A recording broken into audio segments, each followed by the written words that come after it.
Assalamualaikum warahmatullahi wabarakatuh. Hamdan wa syukrulillahi wassalatu wassalamu ala rasulillahi Muhammad ibn Abdullah wa ala alihi wa ashabihi wa mawalah, amma ba'dah. Sallu ala Nabi Muhammad. Allahumma salli wa sallim ala nabiyyina Muhammad alaihi salam. Salatan tadumu wa duda ilaih mamaran layali wa dula dawam. Allahumma salli sallim ala nabiyyina Muhammad alaihi salam. Salatan tadumu wa tuda ilaih mamaral layali wa tula dawam. Lagi live. Alhamdulillah. Kita sekarang, saya sebelumnya mohon maaf para sahabat semua, para sedulur semua senusantara JRA, senusantara, baik partisipan, praktisi, muhibbin, dan para pengurus. Kenapa saya minta maaf? Karena saya berkacamata. Ini bukan berarti saya terus niat jadi tukang las, tetapi karena faktor tertentu sehingga harus berkacamata. Khawatirnya nanti banyak yang kesurupan ketika melihat mata saya. Timbilen. Wes. Para sahabat semua yang dimuliakan Allah. Metode JRA ini berkembang. Dan alhamdulillah sebelumnya saya sampaikan terima kasih kepada sahabat semua yang setelah hadir di kediaman saya di Pondok Pesantren Uwais Al-Qarni, Sidomukti, Kenduruan, Tuban. Dan pada hari tanggal 25 Mei 2021 ini yang hadir di sini nanti dijadwalkan ada 3 kabupaten. Sebenarnya saya batasi sehari 7 kabupaten. Tapi tanggal 30 nanti ada 12 kabupaten yang ke sini, overload. Dan saya maklumi dan panjenengan semua yang datang ke sini ada dari PC Kabupaten mana ini? Kabupaten Semarang. Kabupaten Semarang, tapi tadi ada romlinya kabupaten kota. Kota ya? Penyusup. Berapa penyusupnya? Ada 4 penyusup. Jadi romli, rombongan liar dari kota Semarang. Kalau ini Kabupaten Semarang. Dan ada pula dari Purworejo. Coba di shot sana Purworejo ini beserta tripodnya saja. Oke, itu dari Purworejo sahabat. Itu ketua plus kameramen. Harusnya membawa kameramen, tapi kameramennya itu malah mendengarkan. Sini lagi ada lagi nanti dari tim Batoro Katong, yaitu JRA Ponorogo yang mau ke sini. Saya ada dari Jawa Barat. Ini Jawa Barat ini kemarin kena takzir 1 tahun ndak pelatihan karena kurang kompak. Itu ibarat benih sudah saya tumbuhi benih-benih tapi ndak tumbuh-tumbuh. Alhamdulillah ini kalau ada yang datang dari mana? Subang. Dari Subang ada mana lagi? Purwakarta. Kayaknya dari Purwakarta dan besok ada kayak dari Bandung. Alhamdulillah meskipun beberapa mobil tapi minimal mewakili Jawa Barat lah. Saya terima kasih. Mudah-mudahan panjenengan datang ke sini sebagaimana Nabi sampaikan, ayub satolahu fi rizkihi, rezekinya lancar barokah. Wa sa'fi asarihi, keturunannya diberi keturunan yang soleh solihah min ahlil khairat, lebih baik dari panjenengan semua, lebih soleh, lebih manfaat, lebih alim, lebih sejahtera, lebih berakhlak. Allahumma bijahi khairil bariyah. Al-Fatihah.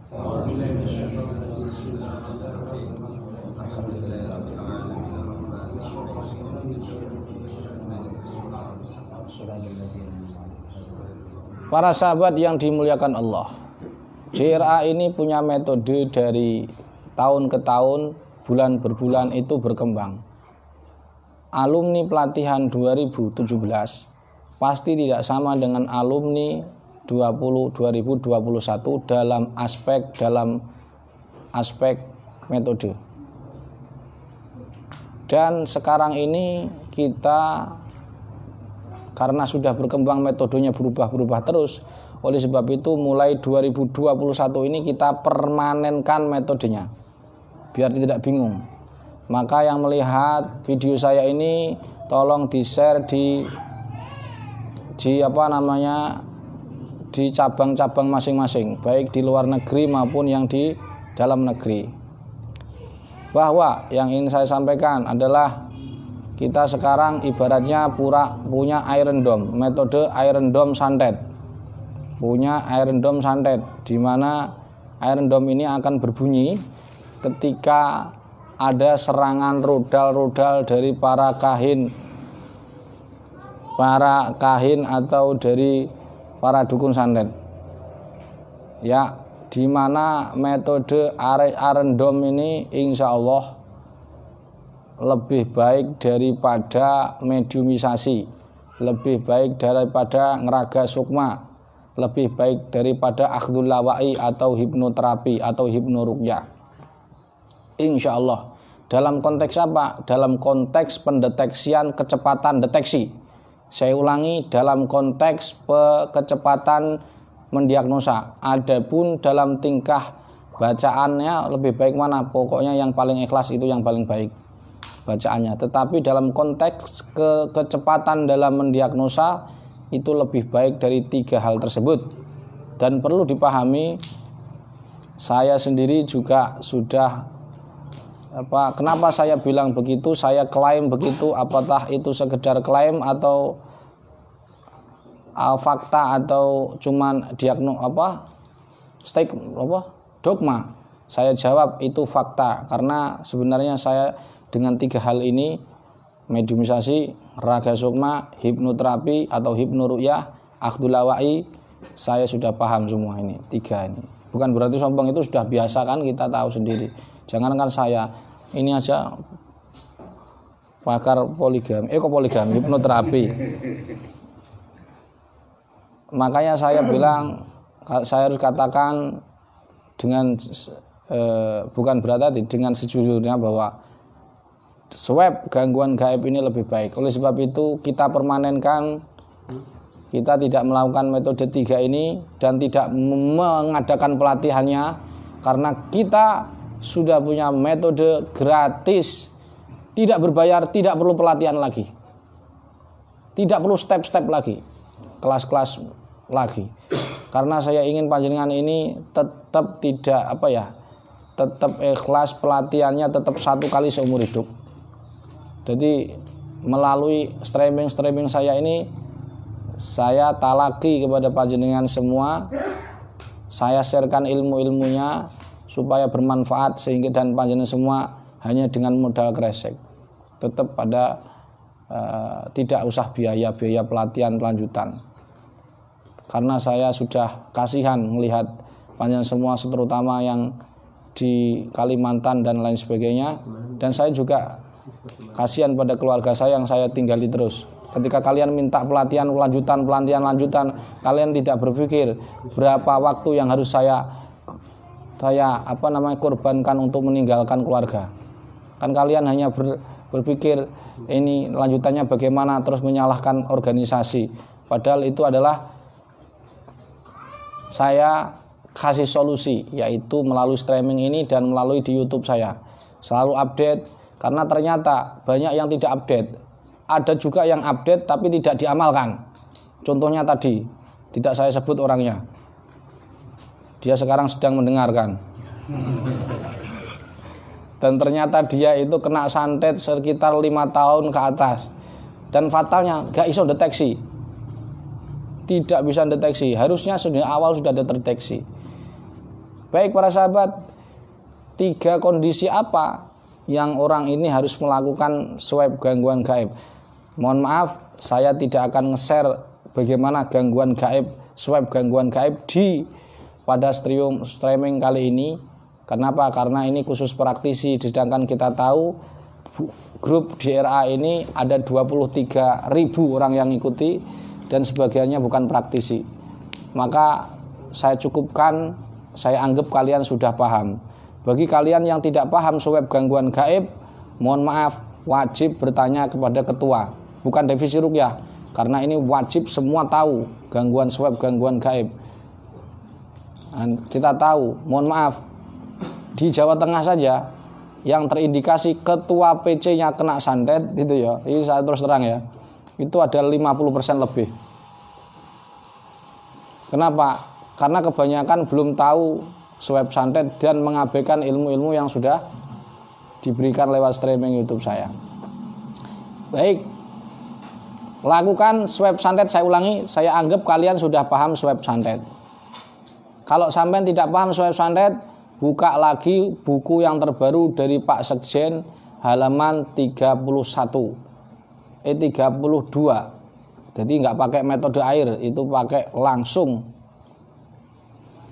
Pertama, yaitu ketika swab santet wajib kalian lakukan ketika kalian pasca meruqyah orang yang gangguan gaib. Jadi kalian tidak boleh setelah meruqyah misalkan orang terkena santet, kalian langsung pulang, nggak boleh. Wajib swab dulu di tubuhmu adakah reduksi energi santetnya. Deteksi mulai kaki sampai kepala. Jika kalian merasakan ada energi yang masuk sekecil apapun, itu usahakan ruqyah mandiri. Setelah ketemu diagnosa ruqyah mandiri baru dikeluarkan, dan kalau bisa ruqyah mandirinya jangan di depan pasien.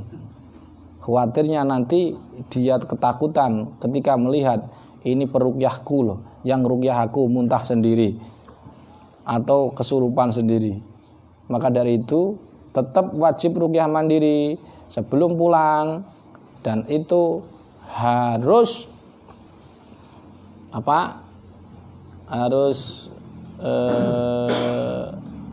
dilakukan sebelum masuk ke pintu rumah. Pertanyaannya, kenapa? Karena saya ini sayang kepada kalian. Jangan dikira saya ini terus memberi ilmu yang aneh-aneh, enggak. Contoh boleh saya bilang, boleh enggak? Contoh Pak Ketua ini. Oleh sama kamu dia ngomong oleh lo ya. Dia seperti ini, dia ngeruqyah orang tanpa ruqyah mandiri ketika pulang. Sehingga si khodam ini akan punya kemampuan penciumannya tajam, lebih dari anjing. Oleh sebab itu kenapa kita tahu orang yang disantet itu bekas bajunya. Bekas bajunya dibuat sempake, katoke, kondomi dan lain sebagainya. Jadi sama ini kopiah pokok sempake ku. Nah, jadi nyun sewu, celana dalamnya itu dijadikan media santet. Pertanyaannya kenapa? Karena jin ini punya kemampuan membaca reduksi energi atau penciumannya tajam melebihi anjing. Bahkan 1000 kali lipat daripada anjing. Oleh sebab itu, jangan dikira ketika kalian meruqyah orang, kemudian si khodam dan teman-temannya ini tidak bisa deteksi kalian. Jangan dikira. Maka solusinya bagaimana supaya tidak bisa mencium? Gampang. Ruqyah mandiri. Plus, lakukan doa bismillahilladzi la ilaha illahu. Doa itu supaya aurat kita tidak terlihat oleh santet tersebut. Saya ulangi, 1 berarti tadi ya tingkahnya 1. Nggak tulis juga. Kamu tulis enggak? Wes angel. Hilang ilmu nih. Wong ilmu mahal kok. Gak pelatihan lo ya. 1 ketika apa? Sebelum meruqyah gitu. Pasca meruqyah gangguan gaib. Oke. Swab santet dilakukan satu apa? Dalam keadaan pasca meruqyah gangguan gaib. Yang kedua, wajib dilakukan sebelum meruqyah orang. Iya kan? Ini ada orang sakit, kamu wajib diagnosa penyakitnya ini psikologis, medis atau gangguan gaib. Kamu harus lakukan. Tapi jangan mengandalkan metode. Misalkan kamu ada orang sakit, kamu langsung akdul lawai.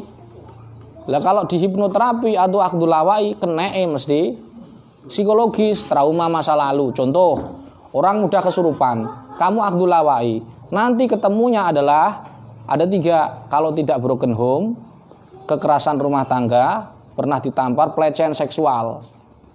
Biasanya itu kalau hipnoterapi, trauma. Nah kesalahannya di mana? Bukan masalah metodenya. Kamu diagnosanya nggak matang, langsung akdul lawai misalkan. Nggak boleh dong. Lihat dulu kalau ini psikologis misalkan. Ya kamu akdul lawai, tapi sekarang sudah ada tashkilul Quran. Kalau ini medis, herbalnya apa? Kalau ini non medis, sumbernya mana? Begitu. Jadi swab gangguan gaib yang kedua harus dilakukan apa? Sebelum meruqyah. Nanti jika ada datang ke sini pasien atau praktisi, ketika minta ruqyah kepada saya, maka saya akan tanya kepada ketua PC, sudahkah diajari swab gangguan gaib? Kalau belum, entak marahi ketua PC itu. Ya. Ben nesu purek ya wis ben. Nyantet aku monggo. Ben dosa dhewe. Iya. Wes. Jadi ketika saya bilang, "Kuwis diajari ruwet santet apa belum?" Belum, salah. Yang salah sapa? Ketua PC, tanggung jawab dong. Masa ketua PC enggak mau disalahkan? Kan dia tanggung jawab, pemimpin. Nah ya. Ngono wis maklum, disalahne warga, aja ngersula, aja malah nesu. Salahne kok nesu itu. Ora apa-apa salah. Yang penting iso memperbaiki di wa khairul khata'in atau wabin. Sapi-api wong salah iku wong sing mau bertobat. Wis gak apa-apa salah. Aku yo salah, sering salah. Gitu. Yang ketiga, lakukan swab gangguan gaib itu setiap pagi dan sore. Lakukan apa setiap apa? Pagi dan sore. Setiap apa? Pagi dan sore. Setiap apa? Pagi dan sore. Lapo tak baleni ben gak budek kupengin. Ben gak apa? Ben gak gampang lali. Kaya apalan Quran, lapo wong apalan Quran? Orang mergo cerdas wong apalan Quran itu, orang hafal Quran bukan karena cerdas. Ihfadzil Quran kama tahfadzul Fatihah. Hafalkan Quran seperti menghafal Al-Fatihah. Pertanyaannya, kalian pernah enggak menghafalkan Al-Fatihah? Enggak pernah, tapi kok hafal? Karena sedang diulang-ulang. Oleh sebab itu kalimat saya tadi saya ulangi 2-3 kali biar kalian hafal dan dilakukan. Ojo kok diwasi tok. Terus gak dilakoni, ya kan? Akhirnya santetnya nggak sembuh-sembuh ya ada. Baik itu para sahabat, 3 kondisi di mana 3 keadaan di mana apa tadi? Swab gangguan gaib itu harus dilakukan. Saya ingatkan warga panjenengan semua. Ketua PCJRA di Jawa Tengah saja hampir 50% kena sihir. Saya nggak nyebutkan lah. Itu di Jawa Tengah. Bagaimana yang di luar Jawa? Dan kalian nggak perlu ngersulo, nggak perlu takut. Kalau takut nggak usah ngeruqyah, tidur saja di rumah sambil nonton Ipin. Oke, sudah. Nggak cukup rutinan, rotibul hadat rutinan, nggak cukup sakron saja setiap rutinan, nggak cukup. Kita ya setiap hari rutinan. Beda di pondok itu setiap hari rutinan. Ya zikir juga, tapi tetap santet. Enggak masalah. Kalau kalian nanti mati karena santet, enggak masalah juga. Innal maktula dzulun fahuwa syuhada. Maktula dzulman. Orang mati dizalimi itu insyaallah mati syahid. Amin. Itu nggak ada hadisnya, nih para ulama sebutkan begitu. Didolimi, apalagi sampai disantet perutnya, matbun, dia masuk kategori syahid dunia. Itu aja saya kira, mudah-mudahan bermanfaat. Shallu ala Nabi Muhammad. Maulaya salli wa sallim daiman abada ala habibika khairil khalqi kullihim huwal habibul ladzi turja syafa'atuhu likulli hawli minat ahwali muqtahimi ya Rabbi bil Mustafa balli maqasidana waghfir lana ma madha ya wasi'al karami ya arhamar rahimin ya arhamar rahimin ya arhamar rahimin farij 'alal muslimin ya arhamar rahimin ya arhamar rahimin ya arhamar rahimin farij 'alal muslimin. Allahumma shalli wa sallim barik ala sayyidina Muhammad walhamdulillahi rabbil alamin. حمدا شاكرين حمدا نائمين حمدا يوافي نعمه ويكفي مزيدا يا ربنا لك الحمد ولك الشكر ولك الثناء ولك الجمال ولك المنن ينبغي لجلال وجهك الكريم وعظيم سلطانك اللهم صل وسلم وبارك على سيدنا محمد صلاة توسع بالأرزاق وتحسن بها علينا الأخلاق وتدفع علينا فتن والبلايا خصوصا تعليم علوم النافعات وتقربنا علينا أسباب معارف الأواب وعلى آله وصحبه وبارك وسلم اللهم اجعل هذه الجمعية رقية أهل السنة والجماعة Kabupaten Semarang, Kabupaten Purworejo, Kabupaten Subang, jam'iyatan mubarakatan wa yumliha nuran wa ya'muruha bil ilmi wal hilmi wa adabil hasanah wa akhlaqil karimah wa yafadu sakiniha ya rab min siraril insi was sihri wasyayatin wa minal hasidin wal mu'tadin wal zalimin wal fasikin wa takunu insyaallah hadhil jam'iyah daras siha wal afiyah wa darat taqwa wal istiqamah wa daral jihadi wad da'wah برحمتك يا عزيز يا غفار يا ذا الجلال والإكرام وصلى الله على النبي الأمي وعلى آله وصحبه وبارك وسلم وآخر دعوانا الحمد لله رب العالمين الفاتحة.